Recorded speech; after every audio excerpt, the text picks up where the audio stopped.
hello friends बरायबाय बड जब info official YouTube चेनेलाव आसा खालामो लोगोफोर गासैबो नोंथांमोना मोजाङैनो दङ दा फाइनाली जोबोर मोजां आपडेट स' नोंथांमोना फाइनाली आसाम पुलिसनि रिजाल्टखौ मोनथारसिगोन दा जोंहा मैया लाइभआव बुंदोंमोन आं मैया लाइभ फैयोब्ला दिनै नङाबा गाबोननो रिजाल्टखौ नोंथांमोना मोनगोन होननानै दा फाइनाली अफिशियल नटिस फैबाय नोंथांमोना जेब्ला आसाम पुलिसनि अफिशियल साइटआव थांगोन ना अब्ला गासैबो डिटेल्सखौ नोंथांमोना बेयाव नायनो हागोन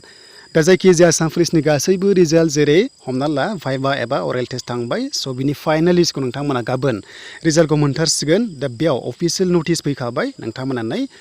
दा लेटेस्ट आपडेटआव फैनाय लोगो लोगो जोंहा एभिअबि कनस्टेबल एसआइ एभिअबि बेनिफ्राय गुबुन गुबुन डिपार्टमेन्टनि आसाम पुलिसाव एग्जाम जाखांनाय स' फाइनालि नोंथांमोननि रिजाल्टआ मोनथारसिगोन दा बेखायनो बे नटिसआव नोंथांमोना नायनाय लोगो लोगो आसाम पुलिसनि गासैबो डिटेल्सखौ नायनो हासिगोन आरो जायफ्रा साख्रि मोनो स' नोंथांमोना गाबोन कमेन्ट्स खालामदो अल दा बेस्ट थाबाय गासैनिसिमबो नोंथांमोननि रिजाल्टआ जाहाथे मोजां फैयो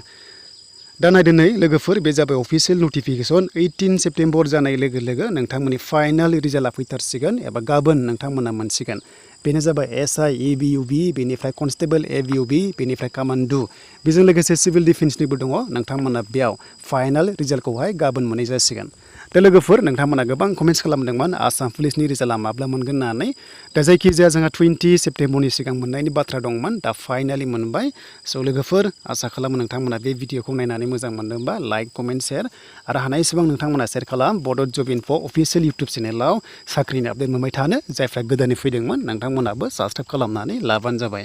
दा लोगोफोर आं आसा खालामो नोंथांमोना गाबोन माखासे मोजां चान्सखौ मोनसिगोन साफा कमान्डो बेनिफ्राय एसआइ थ' नोंथांमोना बे रिजाल्ट पर्टेलाव फैनाय लोगो लोगोनो स' नोंथांमोना फाइनाल रिजाल्टखौहाय नायनो हासिगोन